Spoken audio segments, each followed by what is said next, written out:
मैं Dhirendra sir maths tutorial से। आज की क्लास में हम लोग linear pair of linear equation in two variables में वर्ड प्रॉब्लम के क्वेश्चंस को सॉल्व करेंगे, जिसमें age related questions and time and distance से रिलेशन जो क्वेश्चन होंगे उसको सॉल्व करेंगे।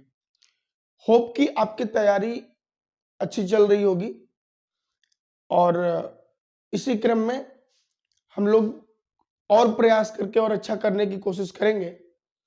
पहले क्वेश्चन को देखते हैं। क्वेश्चन है कि a man's age is 3 times the sum of the ages of his 2 sons. After 5 years, his age will be twice the sum of the ages of his 2 sons. Find the age of the man. अब ध्यान रखिए कि 2-3 word है, उसको ध्यान में रखना पड़ेगा। एक वर्ड है ट्वाइस, आफ्टर 5 years। ऐसे कैसे समझेंगे इसको? 3 times तो इजी है, ऐसे वर्ड को ध्यान रखना। जैसे ट्वाइस का मतलब होता है दुगना। आफ्टर 5 years मतलब जो अभी एज है उसका, उसके 5 साल के बाद कितनी एज होगी उसकी। मतलब एक आदमी का एज जो है, उसके 2 पुत्र हैं, वो दोनों पुत्र के एज के सम के बराबर है। 5 साल के बाद उसका एज जो है उन दोनों बच्चों के सम के दुगने के बराबर हो जा रहा है, ट्वाइस। तो बताइए कि उस आदमी का एज क्या है। एज का मतलब इन द सेंस यहां है कि कौन सा एज की बात कर रहा है, प्रेजेंट एज की बात कर रहा है। तो यहां क्या लिखेंगे, let the age of man be x years and the sum of ages of his sons be y years। क्योंकि ये pair of linear equation in 2 variable का है, ये 1 वेरिएबल में होता तो हम एक को मान के दूसरे को सब्स्टिट्यूट कर सकते थे। अब 80Q की बात करें अकॉर्डिंग टू क्वेश्चन, क्या होगा इक्वेशन। एक आदमी की एज उसके बच्चों की एज की 3 गुनी है, तो क्या लिखेंगे, x is equal to 3y। x is equal to 3y, क्योंकि बच्चों की एज y है, उनका 3 गुना x के बराबर होगा। क्योंकि इक्वेशन में हमेशा इक्वल एक्शन करते हैं, सच दैट इसको यदि इक्वेशन बनाएंगे तो क्या होगा, x minus 3y is equal to 0। That is the equation first. अब केस सेकंड में चलते हैं। ये केस फर्स्ट था, केस सेकंड में क्या होगा। केस सेकंड में कह रहा है कि आफ्टर 5 ईयर, आफ्टर 5 ईयर्स उस आदमी की एज कितनी हो जाएगी, ये हो जाएगा x plus 5। That is equal to किसके बराबर, जो उसके बच्चों का जो एज है उसके एज का कितना हो जा रहा है, यहां दुगना हो रहा है। The sum of the ages of his son, ये कितना हो जा रहा है, दुगना हो जा रहा है। तो बच्चों की एज कितनी हो जाएगी, y प्लस 5। अब ये कितना हो जा रहा है, ट्वाइस हो जा रहा है, मतलब दुगना हो जा रहा है। क्या इक्वेशन बनेगा, x प्लस 5, 2 से इसमें मल्टीप्लाई करेंगे ना तब इसके बराबर होगा, is equal to 2y plus 10। Equation क्या बनेगा, x माइनस 2y, इसको इधर ट्रांसपोज कर देंगे वेरिएबल्स को, और कांस्टेंट को इधर कर देंगे, तो 10 माइनस 5 यानी कितना हो जाएगा, 5 लिख देते हैं डायरेक्ट। 2 इक्वेशन बन गया हमारा। अब ध्यान रखना है इसको कि किस मेथड से सॉल्व कर सकते हैं। दोनों x इक्वल है, तो फर्स्ट में से सेकंड को सब्ट्रैक्ट करते हैं। Now subtract equation first from equation second from first. First में से सेकंड को भी सब्ट्रैक्ट कर सकते हैं, सेकंड फ्रॉम फर्स्ट। सो क्या होगा, x minus 3y is equal to 0, x minus 2y is equal to 5। Subtract कर रहे हैं तो ये प्लस है तो माइनस, ये माइनस है तो प्लस। नीचे वाले साइन को देखते हैं, प्लस है तो माइनस, कट इट आउट हो गया, ये बच गया माइनस वाई, क्योंकि अपोजिट है ना, ये माइनस है ये प्लस है। तो जब अपोजिट आपने इंटीजर पढ़ा होगा बेसिक ऑपरेशन ऑफ इंटीजर्स, उसमें माइनस और प्लस दो अपोजिट है तो साइन किसका लेते हैं, जो बड़ा होता है, और उसमें ऐड नहीं करते, सब्ट्रैक्ट करते हैं। सिंबल भले यहाँ प्लस है, सब्ट्रैक्ट करेंगे तो माइनस वाई हो जाएगा, that is equal to -5। Therefore y is equal to, value आ गया आपका 5। अब जब y इज इक्वल टू 5 हो गया, सो x इज इक्वल टू क्या होगा, 3 इंटू 5। इस इक्वेशन फर्स्ट से देख लीजिए, therefore x is equal to क्या हो जाएगा, 15। तो अब क्या मिला आपको, मेंस प्रेजेंट एज कितना मिला, मेंस प्रेजेंट एज कितना मिला आपका, 15 है ना, 15 years, and the sum of his two sons is कितना होगा, is 5 years। Two sons present age कितना होगा, प्रेजेंट एज कितना होगा, 5 years। अब चेक कर सकते हैं, फर्स्ट इक्वेशन में भी रखेंगे या सेकेंड इक्वेशन में भी रखेंगे, दोनों आपका वेरीफाई हो जाए। जैसे x बराबर 15 है, 15 किसके बराबर है, 5 इंटू 3, 15 हो गया। इसमें भी चेक करेंगे 5 years बाद, तो 15 प्लस 5 कितना हो जाएगा, 20। यहाँ चेक करेंगे तो y 5 प्लस 5 10, 10 इंटू 2 कितना हो जाएगा, 20। That is the answer. Next question है हमारा, places A and B are 100 kilometer apart on a highway. One bus starts from A and another from B at the same time. Timing same है। If the cars travels, if buses travel in the same direction at different speeds, they meet in 5 hours. If they travel towards each other, they meet in 1 hour. What are the speed of two buses? यानी ये समझिए, ये distance है, ये A है point और ये B है, और इन दोनों के बीच की जो डिस्टेंस है वो 100 किलोमीटर है। एक बस यहां से चल रही है और दूसरी यहां से चल रही है। कंडीशन इनका है कि जब ये सेम डायरेक्शन में चल रहे हैं, सेम डायरेक्शन में चल रहे हैं, जिस डायरेक्शन में ये जा रही है उसी डायरेक्शन में ये जा रही है, तो ये मीट कर रहे हैं कितने, 5 आवर पे। जब ये अपोजिट डायरेक्शन में चल रहे हैं, यानी ये इधर चल रही है और ये इस डायरेक्शन में चल रही है, तो ये 1 आवर्स में मिल रही है। तो बताइए कि इनकी स्पीड क्या है। तो पहले क्या करेंगे, दोनों बसेस का स्पीड ले लेंगे। Let the speed of buses be x kilometre per hour and y kilometre per hour. 80 cube case first में देखते हैं। क्या है कि इन लोगों का जो डायरेक्शन है वो टाइमिंग तो सेम है और दूसरी सेम डायरेक्शन में जा रही है, लेकिन स्पीड डिफरेंट है इनका। तो आप पढ़े होंगे formula, distance upon time is equal to क्या होता है, स्पीड। देयरफॉर यदि हम डिस्टेंस का फॉर्मूला डायरेक्ट कर लें तो क्या होगा, स्पीड इनटू टाइम। अब यही ध्यान रखना है कि किलोमीटर क्या दिया है, किलोमीटर पर आवर स्पीड दिया हुआ है, हमने माना है। तो डिस्टेंस कंडीशन में क्या हो जाएगा, इनका टाइमिंग तो सेम है, तो टाइम से मल्टीप्लाई कर देंगे, तो 5x minus 5y is equal to 100 kilometre हो जाएगा।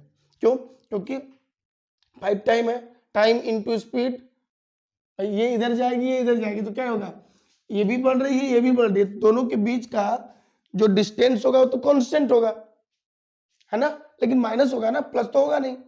तो क्या बन जाएगा इसमें इक्वेशन, देयरफॉर इक्वेशन बन जाएगा x minus y is equal to 5, जो हमने कॉमन ले लिया, यहाँ से एक स्टेप और ले लेते हैं, 5x minus y is equal to 20 sorry 100, therefore x minus y is equal to 100 by 5 यानी कितना हो जाएगा 20। ये इक्वेशन फर्स्ट हो गया। केस सेकंड हम देखना चाहते हैं। केस सेकंड क्या कह रहा है कि यदि वो एक दूसरे की ओर आ रहे हैं तो इस सिचुएशन में क्या होगा, सेम वही करेंगे, क्या करेंगे 1 into x plus 1 into y is equal to कितना हो जाएगा 100, such that x plus y is equal to 100, therefore x plus y is equal to 100। ये आपका सेकेंड इक्वेशन हो गया। अब यहां से हम मिटा देते हैं,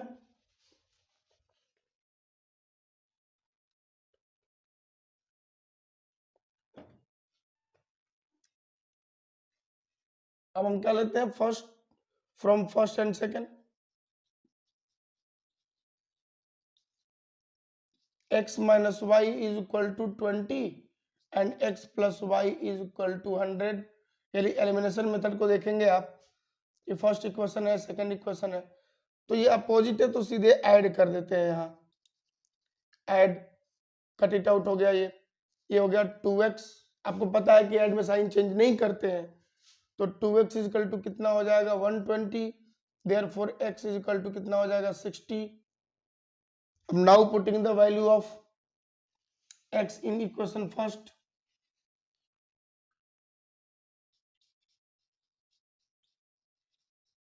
now putting the value of x is equal to 16 in equation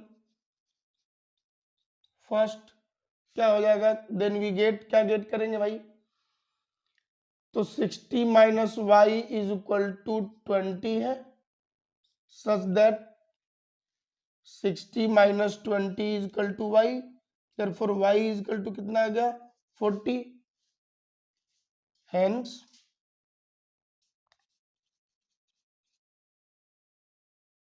the speed of buses are कितना है, फर्स्ट वाला 60 kilometre per hour and 40 kilometre per our, that is the answer. Next question है, a man can row downstream 20 kilometer in 2 hours and upstream 4 kilometer in 2 hours. Find the speed of rowing in still water. Also find the speed of the current. अब यहां समझिए दो word है, upstream and downstream. Upstream and downstream. Upstream का मतलब क्या होता है कि जैसे मान लीजिए कोई करंट है ना, ये ऐसे फ्लो हो रही है, करंट इन द सेंस यहां पानी की धारा, पानी की जो धारा है वो मान लीजिए नॉर्थ टू साउथ जा रही है, ठीक है, और एक बंदा जो है जो पानी को पार करना चाह रहा है, ये इसके अपोजिट डायरेक्शन में जा रहा है, अपोजिट डायरेक्शन में जा रहा है, तो इसको बोलते हैं अपस्ट्रीम। यदि कोई करंट का फ्लो इधर है और बंदा इसी करंट के डायरेक्शन में जा रहा है तो इसको बोलते हैं हम डाउन स्ट्रीम। तो ध्यान रखिएगा अप स्ट्रीम में सिंबल क्या लिया जाता है, माइनस। क्यों माइनस? क्योंकि जो करंट की जो फ्लो ऑफ द करंट है वो अलग डायरेक्शन में जा रही है और बंदा जो है अपोजिट डायरेक्शन में जा रहा है। आप पढ़े होंगे ना इलेक्ट्रिसिटी, इलेक्ट्रिसिटी में इलेक्ट्रॉन और प्रोटॉन का डायरेक्शन। यहाँ क्या है, डाउन स्ट्रीम है, इसका मतलब है सेम डायरेक्शन में जा रहा है। तो अब ये सोचिए ना कि इसकी स्पीड घटेगी, घटेगी ना, इसकी स्पीड घटेगी और इसकी स्पीड बढ़ेगी। बस इतना ध्यान रखना है। ये यदि आप ध्यान रख लेते हैं तो आपको ये क्वेश्चन को सॉल्व करने में आसानी होगी। तो पहला क्या लेंगे हम, let the speed of man be x kilometre per hour and speed of current be y kilometre per hour. अब 80Q अकॉर्डिंग टू क्वेश्चन क्या कह रहा है कि अ मैन इतना 20। अब देखिए फॉर्मूला क्या लगेगा, फिर वही चीज, स्पीड इज इक्वल टू क्या फॉर्मूला होता है, डिस्टेंस अपॉन टाइम। अब यहां देखिए बात किसकी हो रही है, स्पीड पूछ रहा है, तो यहाँ इक्वेशन क्या बनेगा। अब देखिए स्पीड क्या होगी, अप स्ट्रीम के केस में हम क्या लिखेंगे, x minus y kilometre per hour, और डाउन स्ट्रीम में हम लिखेंगे x plus y kilometre per hour, क्योंकि दोनों की स्पीड जुड़ जाएगी, बढ़ेगी, प्लस होगी और यहां माइनस होगी। अब इसको समझने की कोशिश करते हैं क्या होगा, distance 20 upon x minus y is equal to 2। First equation ये बन जाएगा हमारा, एंड सेकंड क्या बनेगा, 4 upon x plus y, sorry upstream कितना है 4 है तो यहां 4 लिख देंगे, डाउन स्ट्रीम कितना है 20 है, ये अप स्ट्रीम वाले को पहले लिखते हैं, तो क्या हो जाएगा 4 upon x minus y is equal to 2 and 20 upon x plus y is equal to 2, दोनों सेम है। अब आगे बढ़ते हैं, क्या इक्वेशन सॉल्व कैसे होगा,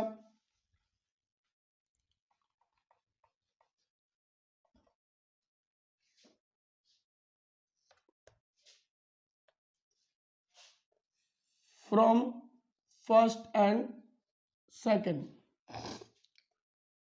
x minus y is equal to क्या हो जाएगा, 4 में 2 का डिवाइड हो जाएगा तो 2 हो जाएगा, और यहां क्या हो जाएगा x plus y is equal to क्या हो जाएगा 10 हो जाएगा।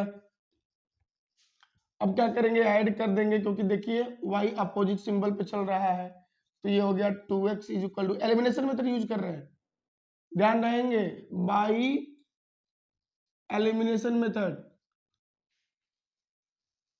एलिमिनेशन मेथड, क्यों, मोस्टली यही यूज होता है, बहुत आसान होता है ये 12 हो गया, ऐड कर दिए, दोनों प्लस है तो therefore x is equal to कितना हो गया आपका 6 हो गया। नाउ पुटिंग द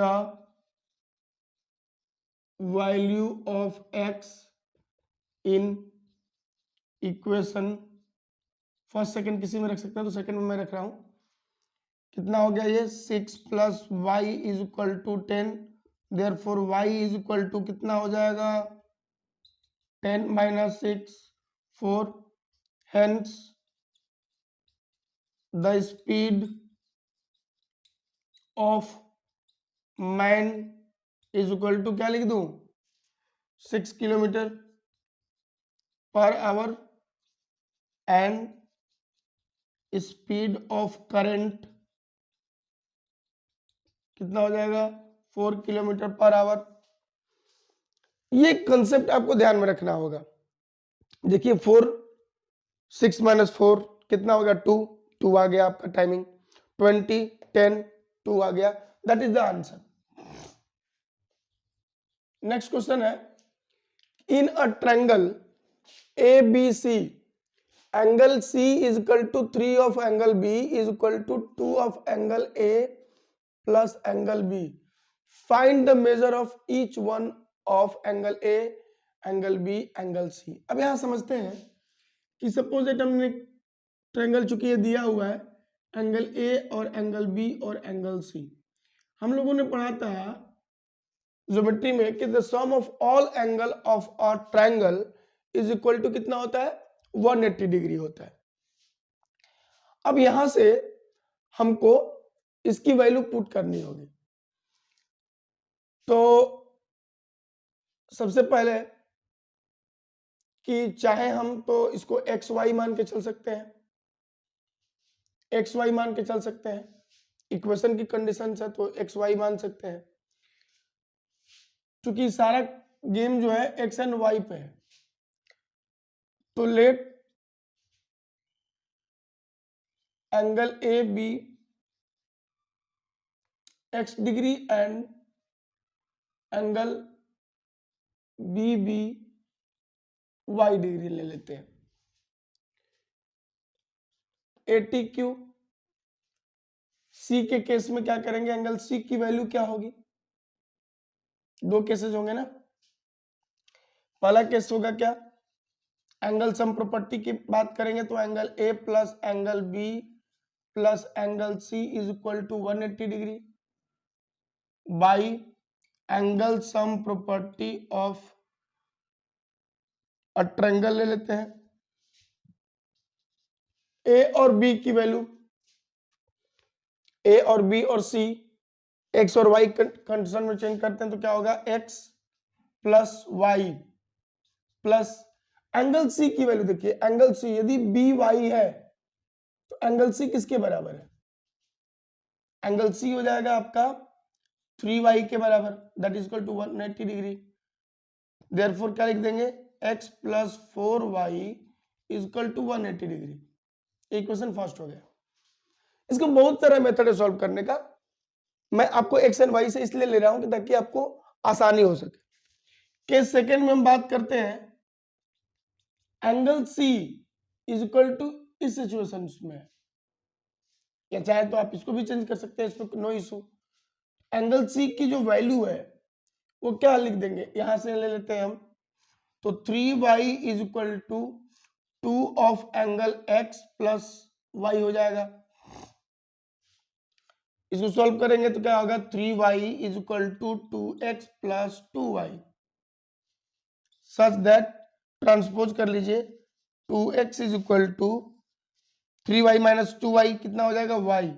यहां से दूसरा इक्वेशन हमको मिल गया। आप इसको ऐसे भी लिख सकते हैं, 2x minus y is equal to 0, that is the second equation. अब from equation first and second solve कर देंगे हम।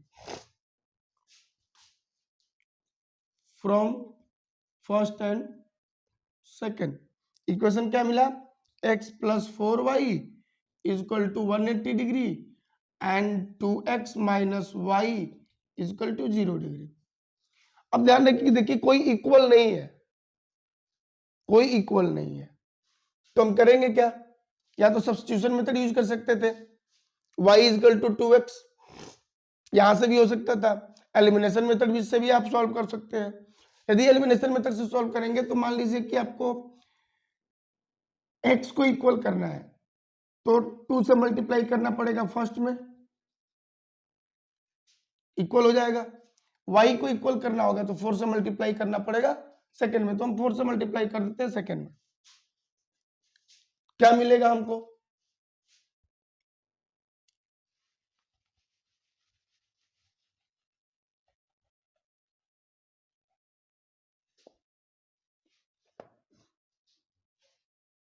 x plus 4y is equal to 180 degree, 8x minus, क्योंकि 4 से सबसे मल्टीप्लाई होगा, 4y is equal to 4 into 0 0 होता है, ऐड कर देंगे, ये हो जाएगा 9x is equal to 180। Therefore x की वैल्यू कितना आ जाएगा, 180 बाई 9, ये 20 डिग्री हो जाएगा। Such that y is equal to क्या होगा, 2 इंटू एक्स है तो 2 इंटू 20 कर लेंगे, कितना आ जाएगा 40 डिग्री। अब आप देखिए क्या हुआ यहां से,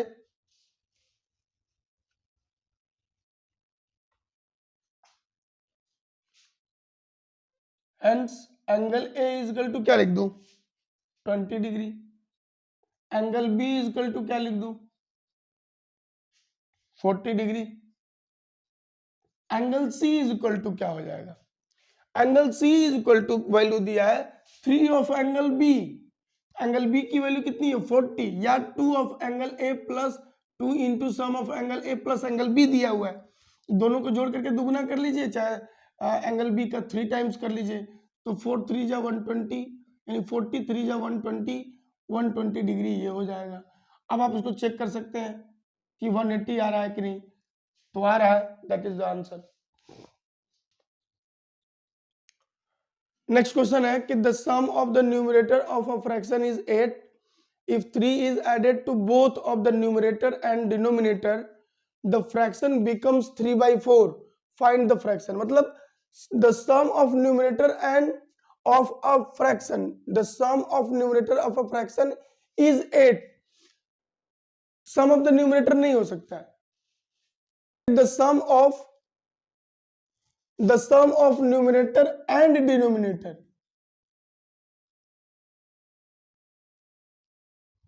the sum of the numerator and the denominator of a fraction is 8 if 3 is added to both of the numerator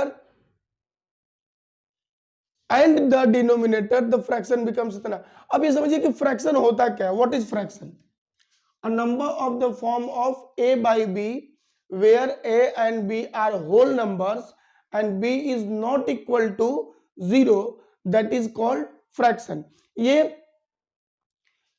इसका डेफिनेशन नेचुरल नंबर पे भी कर सकते हैं कि number of the form of A by B where A and B are the natural number, that is called fraction. तो A and B का मतलब क्या है, ये फॉर्म, ये न्यूमरेटर होता है, ये डिनोमिनेटर होता है, न्यूमरेटर एंड डिनोमिनेटर, जिसको आप हिंदी में अंश और हर कहते हैं।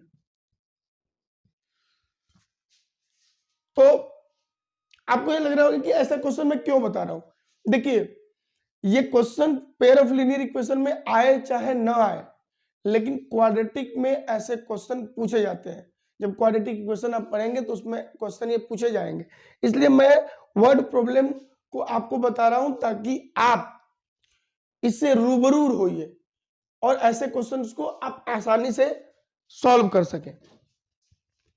अब देखते हैं क्या कि let the numerator of the fraction b x ले लेते हैं एंड डिनोमिनेटर b y लेते हैं। अब 80 क्यूब पे चलते हैं, 80 क्यूब पे चलते हैं। इससे पहले आप चाहें तो यहां आप लिख सकते हैं therefore fraction is equal to x by y हो जाएगा।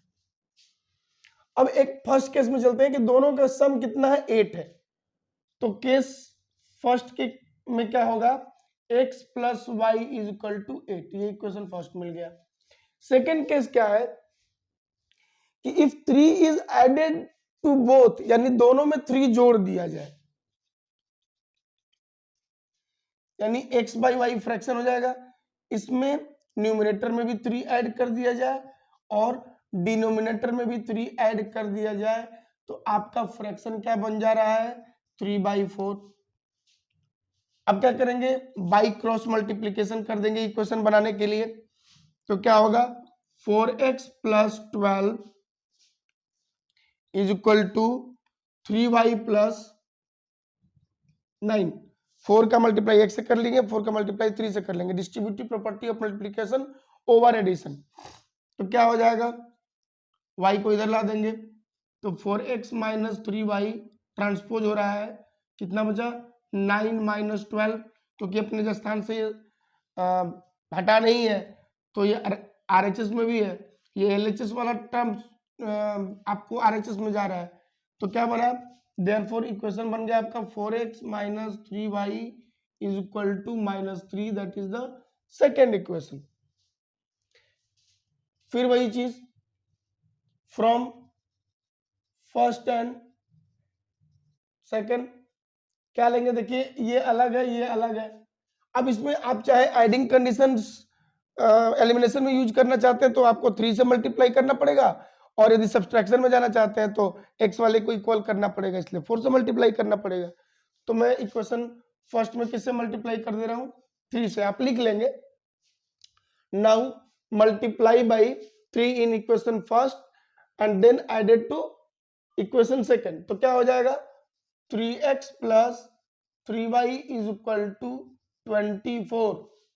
3 का x से मल्टीप्लाई हुआ, 3 का y से हुआ, और 8 इंटू 3 24। दूसरा हो गया 4x minus 3y is equal to -3।